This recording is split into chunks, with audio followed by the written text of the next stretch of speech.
Hi சகோஸ், எல்லாரும் எப்படி இருக்கீங்க? நாம இன்னைக்கு எதை பற்றி பார்க்க போகிறோம்னா, நம்ம லாஸ்ட்டாக பார்த்த ட்ராமோட அடுத்த எபிசோட தான் பார்க்க போகிறோம். லாஸ்ட் எபிசோட என்னாச்சுன்னா, ஹீரோ வந்துட்டு அவளுக்கு ட்ரிங்க் கொடுக்குற மாதிரி அதில் விஷம் கலந்து கொடுத்துருப்பான். அதுக்கான ஆன்டிடோட் அரை நேரத்தில் எடுக்கணும் அப்படிங்கிற மாதிரி சொல்லியிருப்போம். அதுக்கு முன்னாடி வந்துட்டு இளவரசி ஒரு சூப் கொடுத்த மாதிரி இவனு கொண்டு வந்து கொடுத்துருப்பாங்க. அதில் அதுக்கான ஆன்டிடோட் இருக்கும். அதை குடிச்சு அவள் தப்பிச்சிருப்பா. தப்பிச்சது மட்டும் இல்லாமல் என்ன அவன் சந்தேகப்பட்டு இருக்கான். அவன் சந்தேகப்படாத மாதிரி நான் நடந்துக்கணும், அதுக்காக நான் வேற ஏதாவது திட்டம் திட்டி தான் ஆகணும் அப்படிங்கிற மாதிரி நம்ம ஹீரோயின் பிளான் பண்ணியிருப்பா.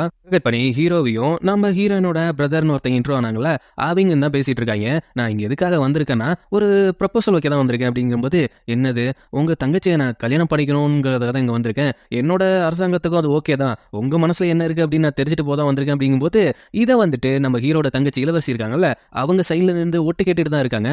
அவளோட கல்யாண முடிவை நான் எப்படி எடுக்க முடியும்? இதுல ஏதாவது வேற ஏதாவது திட்டம் இருக்குமா அப்படிங்கிற மாதிரி ஹீரோ யோசிச்சுட்டு இருக்கும்போது, கரெக்டா வந்துட்டு ஏதாவது பிரச்சனையா அப்படிங்கிற மாதிரி கேட்கும்போது, அதெல்லாம் ஒன்றும் பிரச்சனை இல்லை, நாம இதை பத்தி அப்புறம் பேசுவோம். இவங்க இப்படி பேசிட்டு இருக்கிறத பார்த்த உடனே இளவரசி ஒரு டவுட் ஆகுது.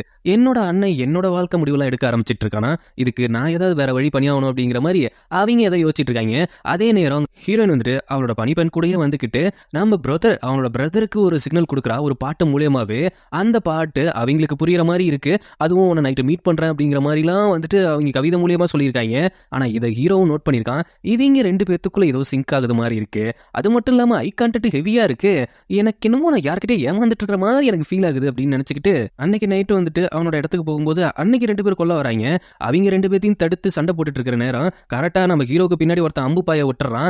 குறுக்கு நம்ம ஹீரோயின் பூந்து அந்த அம்பை வாங்கிக்க, எனக்காக நீ ஏன் அப்படி பண்ண அப்படிங்கிற மாதிரி அவன் அப்படியே அங்க ஷாக்ல இருந்துட்டு இருக்கும்போது அவளை எப்படியாவது காப்பாத்தி ஆகணும் அப்படிங்கிற மாதிரி முடிவு பண்ணிட்டு இருக்கான். அவளை கொண்டாந்து வந்துட்டு அவன் பெட்ரூம் வச்சுட்டு மருந்து போலான்னு பார்க்கும்போது அவனோட அஸ்டட் என்ன பண்றான்னா, இது வந்தவங்க கிட்ட இருந்தது இந்த ஜேடு, நம்ம ராணியோட ஜேடு மாதிரி இருக்கு அப்படின்னு சொல்லும்போது, இதை பத்தி நீ விசாரி, அதை நான் அதுக்கப்புறம் பாத்துக்கிறேன் அப்படிங்கிற மாதிரி அவன் பேசிட்டு இருக்கிறத நம்ம ஹீரோயின் கேட்டுட்டு, என்னோட சகோதரன் கொஞ்சம் புத்திசாலித்தனமா தான் இருக்கான், அவன் ஆட்களை அமுச்சு விட்டுட்டு இப்போ வந்துட்டு ராணியோட ஜடை போட்டு போயிருக்கான், இது பல பிரச்சனைகளை உண்டாக்கும், அது மட்டும் இல்லாம என் பக்கம் எந்த ஒரு பிரச்சனையும் திரும்பாம இருக்கும், அவன் பக்கமும் திரும்பாம இருக்கும் அப்படிங்கிற மாதிரி இவங்க இங்க யோசிச்சுட்டு இருக்காங்க. அதே நேரம் காயம் ரொம்ப பலமா பட்டிருக்கா அப்படின்னு சொல்லி அந்த காயத்துல கை வைக்கும்போது அவளுக்கு ரொம்ப வலிக்குது. சரி என்ன பண்ணலாம் அப்படின்னு அவ யோசிச்சுட்டு இருக்கும்போது கரெக்டா அவனோட விரலை கொடுத்து, உனக்கு எவ்வளவு வலி வருதோ என் விரலை நீ கடிச்சிக்கோ, அது உனக்கு கொஞ்சம் இதுவா இருக்கும் அப்படின்னு சொல்லிட்டு அவன் காயத்துக்கு மருந்து போட்ட இவ கடிக்கிறா. இது எல்லாம் புது ட்ரீட்மெண்டா தாங்க இருக்குது. அங்கதே நேரம் நம்ம ஹீரோனோட பிரதரை காட்டினா அவங்க அமுச்சு வச்சு ஆளையே பிடிச்சி திட்டிட்டு இருக்கான். இன்னைக்கு என்னோட பிளானே கிடையாது, ஏன் அப்படி போய் அவசர கொடுக்கத்தனமா பண்ணிட்டு வந்திருக்கீங்க, அது மட்டும் இல்லாம விஷம் வேற கொடுத்துட்டு வந்திருக்கீங்களா அப்படிங்கும்போது, ஆமா விஷம் கொடுத்துட்டு வந்திருக்கோம், அது வந்துட்டு அந்த அம்பை அவங்க கருத்துட்டாங்க, உள்ள ஒரு குறுக்க ஒரு பொண்ணு புந்து, ஆனா அந்த அம்பை குத்தி தான் அவன் சாகணும்னு இல்லை, அதுல இருந்து விஷவாயுவே அவனை தாக்கிடும், அது வந்துட்டு தாழம்பூ விஷம், கண்டிப்பா அவனை என்ன அட்டாக் பண்ணியிருக்குங்கிறப்ப அங்க பார்த்தா ஹீரோயின் வந்துட்டு உங்களுக்கு எதுவும் ஆகலையே அப்படின்னு ஹீரோ தொட்டிட்டு இருக்கும்போது அந்த வாசத்தை அவளும் கண்டுபிடிச்சிடறா.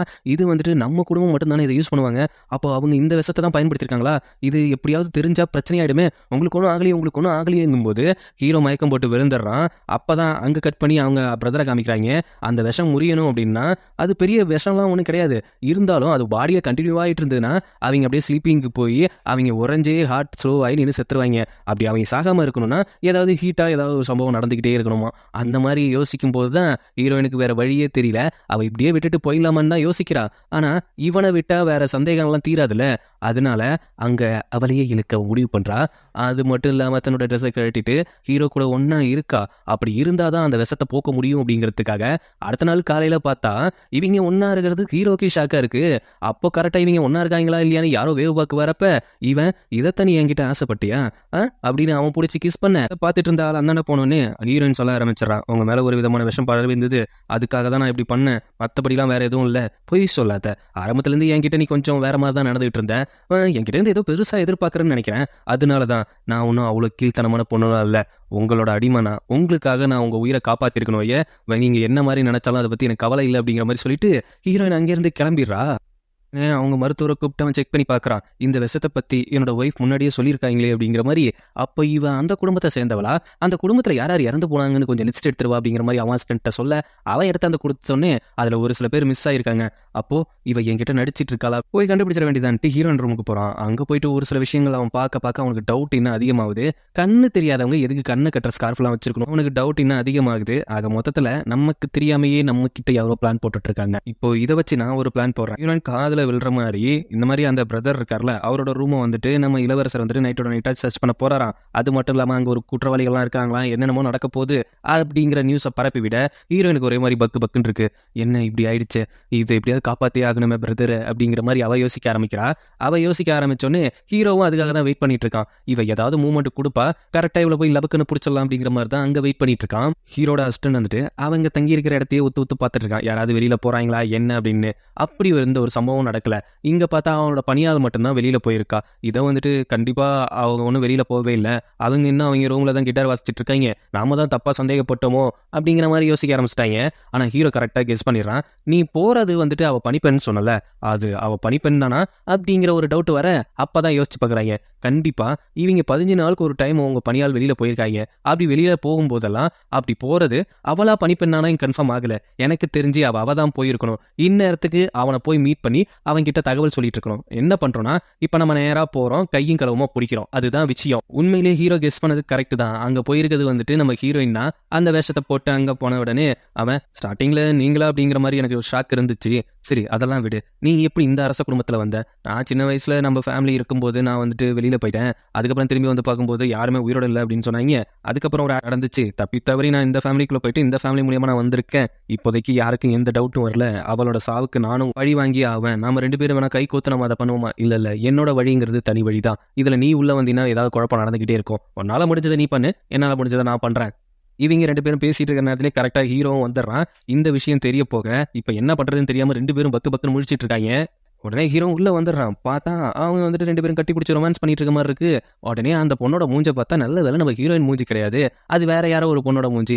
எதுக்கு இப்படி என் விஷயத்துல வந்து தலையிடுறீங்க? நான் சந்தோஷமா இருக்கிறேன்னா என்னோட பெட்ரூம் வந்து எட்டி பார்க்கறதா உங்களோட வேலையா? இப்படிதான் ஒரு இளவரசர் பண்ணுவாரா? ஐயோ மன்னிச்சுக்கப்பா, நான் வேற ஒரு ஆளை தேடி வந்தேன், அவங்க இல்லாம நான் தப்பா புரிஞ்சுக்கிட்டேன். புரியுது உன் வேகம் உன் சோகம், எதனால நீ என் கடுப்பா இருக்க அப்படிங்கிறதெல்லாம் எனக்கு புரியுது. நீ என்ஜாய் பண்ணு அப்படிங்கிற மாதிரி சொல்லிட்டு பயப்புள்ள அங்கேயிருந்து நைஸா டவுட்டோடையே கிளம்புறான். அதுக்கப்புறம் நம்ம பிரதர் பயப்புள்ள அந்த நெடிக்கிட்ட ரொம்ப தேங்க்ஸ் எல்லாம் கேட்டுட்டு எனக்காக ஹெல்ப் பண்ணதுக்கு ரொம்ப தேங்க்ஸ் அப்படிங்கிற மாதிரி சொல்லிட்டு அங்க பார்த்தா ஹீரோயின் பயப்புல ஒளிஞ்சிட்டு இருக்கிறா. இவன் அடுத்தது எங்க போவான்? ஹீரோயினை தானே தேடி போவான். ஐயோ தப்பு பண்ணிட்டோமே, நம்ம ஏதோ தப்பா ராங்கா டெசிஷன் பண்ணிட்டோமா? இல்ல அவங்க இடத்துலையும் போய் பார்த்தாதான் நமக்கு தெளிவா இருக்கும் அப்படிங்கிற மாதிரி சொல்லிக்கிட்டே அவன் அங்க போறான். அங்க பார்த்தா கிட்டார் வாசிக்க சொல்லி கொடுத்துட்டு இருக்கா நம்ம பனிப்பெண்ணுக்கு கிட்டார் வாசிக்க சொல்லி கொடுக்கறத பார்த்தோன்னே இவனுக்கு சாக்காயிடுது. என்ன இவளோட ஹேர் ஸ்டைலும் மாறல, அவளோட ஹேர் ஸ்டைலும் மாறல, 2 பேத்துல யாரும் வெளியில போன மாதிரியே தெரியல. அப்போ அந்த பனிப்பெண்ட ஹீரோ கேட்கறான், நீ கொஞ்ச நேரத்துக்கு முன்னாடி வெளியில போனல, எப்படி மறுபடியும் உள்ள வந்த? ஆமா வெளியில போனேன், நான் போன வேலைக்கு அந்த கடை க்ளோஸ் ஆயிருந்தது, அதனாலதான் திரும்பி ரிட்டர்ன் வந்துட்டேன் கொஞ்ச நேரத்துக்கு முன்னாடி தான் அப்படின்னு சொல்றப்ப ஹீரோட பிளான் எதுவுமே இங்க ஒர்க் அவுட் ஆகல, எல்லாமே நாசமாக்கப்பட்டுருச்சு. இன்னொரு பிளானும் போட்டிருக்கா ஹீரோயின். என்னன்னா இந்த மாதிரி ஹீரோ ஒரு மீட்டிங்க்கு கூப்பிட்டு அந்த கேப்ல நான் ஒரு சில விஷயம் பண்ணுங்கிற மாதிரி அவன் பிரதர்கிட்ட சொல்ல, இவ வந்தவன் என்ன பண்ணிருக்கானா உள்ள ஆல்ரெடி இந்த ட்ரெஸ்ஸை போட்டு தான் போயிருக்கா. ஹேர் ஸ்டைல் எதுவும் மாத்தவே கிடையாது, ட்ரெஸ் எல்லாத்தையுமே அங்க இருக்கிற குளத்துல தான் தூக்கி போட்டு வச்சிருக்கா. இப்போ ஹீரோவை மீட் பண்ண இவனோட பிரதர் போய் மீட் பண்ண போறாங்க. அந்த நேரம் அவன் மீட்டிங்ல இருக்கும்போது இவன் என்ன பண்றானா அவ அக்காவோட ரூமுக்கு போறா.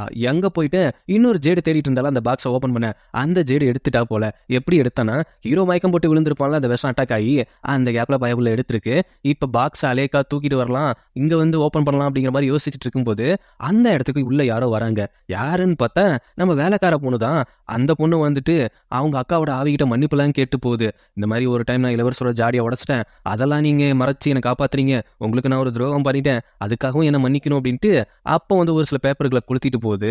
இவ எதுக்கு சம்மந்தமே இல்லாம என் அக்கா கூட க்ளோஸா இல்லாம இவ்வளவு தூரம்லாம் வந்து யாருக்கும் தெரியாம இப்படிலாம் பண்ண வாய்ப்பே இல்லையே, இவகிட்ட ஏதோ சீக்கிரட் இருக்கு, அதை நாசுக்காதான் கேட்டு வாங்கணும், நான் மாட்டிக்காத அளவுக்கு அப்படிங்கிற மாதிரி யோசிச்சுக்கிட்டு கடைசியில அந்த பெட்டியை தூக்கிட்டு வரா.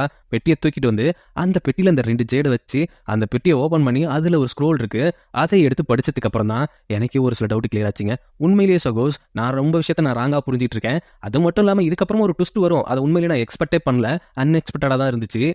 ஹீரோயினை சந்தேகப்பட்டு ஹீரோ கொல்லுவான்ல, அப்போ கூட இருந்தது கன்னியாஸ்திரி அப்படிங்கிற மாதிரி சொல்லியிருப்பேன். இல்லவே இல்லை, அது வந்துட்டு ஹீரோட பிரதர் தான். அவங்க வந்து ராணிக்கு பிறந்தவங்க கிடையாது, ராஜாவுக்கு அதிக ஒய்ஃப் இருக்கிறது சகஜம் தானே. அதுல அப்படி 2 பேரும் பங்காளிங்க மாதிரி அண்ணன் தம்பி, அதுல ஒரு ஆள் கூட இருந்தாங்கன்னு நினைச்சுதான் நம்ம ஹீரோ போட்டு தள்ளியிருப்பான். இப்போ அந்த பாக்ஸ் எடுத்து ஓப்பன் பண்ணி பார்த்ததுக்கு அப்புறம் ஒரு சில விஷயங்கள் அதில் அவளே எழுதியிருக்கா. எங்களுக்கு மேரேஜ் ஆகி 3 வருஷம் ஆயிடுச்சு, எங்க ராணி வேற வந்துட்டு அடிக்கடி கேட்டுட்டு போறாங்க, என் மாமியார் வேற என்ன எந்த ஒரு குட் நியூஸும் இல்லையா அப்படிங்கிற மாதிரி கேட்டு போறாங்க.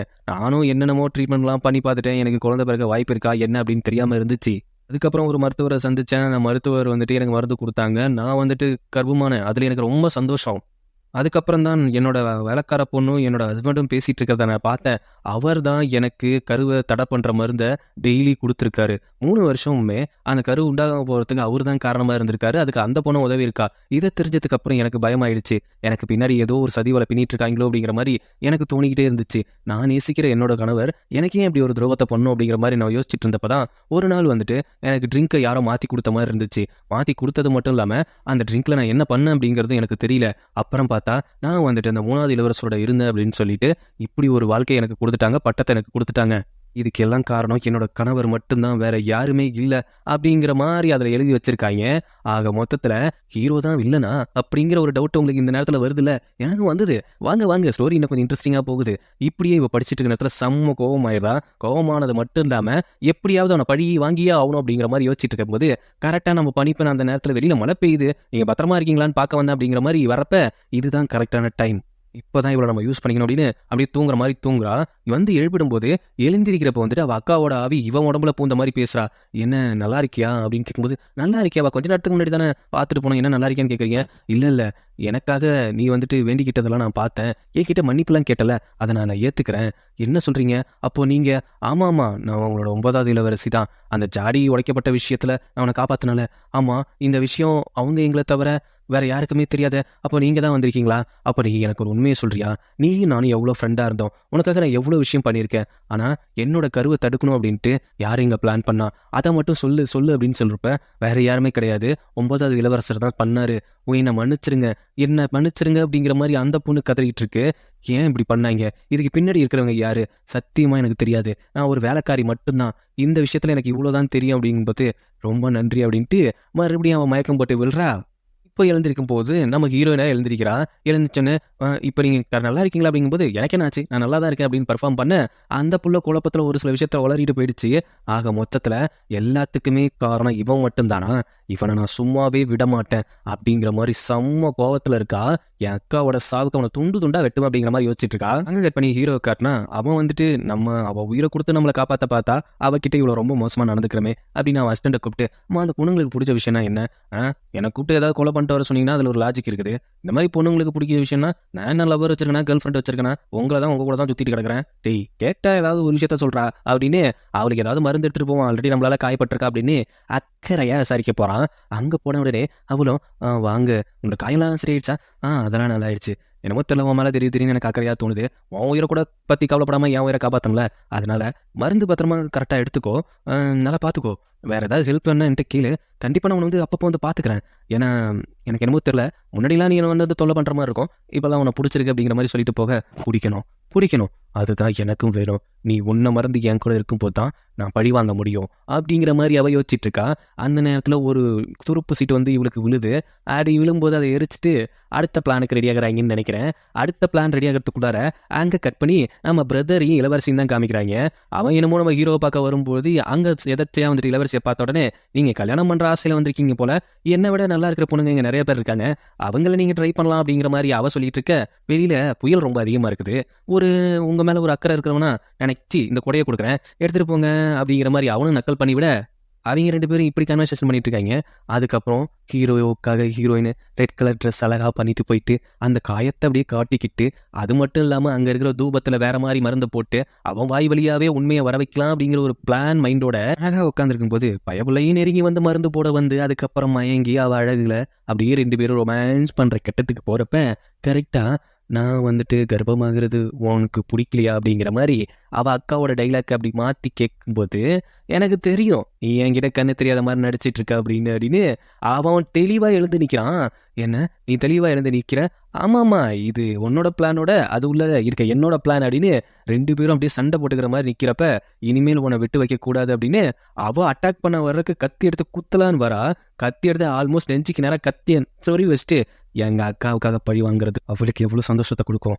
ஒரு கரு உருவாவதை கலைச்சி அவளை கெட்ட பேர் உண்டாக்கி என் குடும்பத்தையும் என் அப்பாவையும் எதுக்காக அப்படி பண்ண அப்படின்னு கரெக்டாக நெஞ்சுக்கிட்ட கத்தி வச்சிருக்கிறப்ப, டப்புன்னு அவன் ஒரு மூவ் பண்ணி இந்தாண்ட அப்படி தனியாக வந்து நிற்கிறான். நீ லூசுத்தனமாக பண்ணிட்டு இருக்க, அதுக்கும் எனக்கும் எந்த ஒரு சம்மந்தமும் இல்லை, அதுக்கெல்லாம் காரணம் அந்த 9வது இளவரசன் தான், அவன் தான் அப்படிங்கும்போது நீ இப்போ பண்ணமோ என் அக்காவுக்கு மட்டும் தெரிஞ்சமோ அது எப்படி உனக்கு தெரியும்? அவங்க தான் எனக்கு சொல்லி கொடுத்தாங்க. டேய் டேய் நட்டிக்காதரா, நீ தான் 9வது இளவரசன், நான் இல்லவே இல்லை இல்லவே இல்லை அப்படிங்கிறான் அவன். அப்போ நீ யாரு? உங்க அக்கா கூட சம்மந்தப்பட்டு செத்து போன அந்த 3வது இளவரசன் தான் நான். எப்படி உங்க 2 பேர் ஃபேஸும் ஒரே மாதிரி இருக்கும்? அதுக்கு வாய்ப்பே இல்லையே அப்படின்ட்டு ஹீரோயின் அங்கே ஷாக்கில் இருக்கிறா. இந்த டுத்தை நானும் எதிர்பார்க்கல அப்படின்னு நானும் இந்த ஷாக்கில் இருக்கிறேன். எப்பட்றா எப்படி? ராஜேஸ்வரன் ப்ரோ, ரொம்ப தேங்க்ஸ் ப்ரோ. அதுக்கப்புறம் வந்துட்டு இந்துஜாங்கிற சிஸ்டர் ட்ராமா நேம் கேட்டிருக்கீங்க. திவ்யா திவி சிஸ்டர், நான் நல்லா இருக்கேன், நீங்கள் எப்படி இருக்கீங்க? Gunesh bro hi bro. Muruganandam bro எப்படி இருக்கீங்க? உங்கள் ஹார்ட்டுக்கு நான் திரும்பி ஹார்ட்டை கொடுக்குறேன். Neelavathi sister thanks sister. அடுத்த எபிசோட் லோடிங் தான் இருக்குது. சீரியல் கில்லர் ப்ரோ, நீங்கள் ப்ரோவா இல்லை சிஸ்டரா? உங்கள் பேர் என்ன?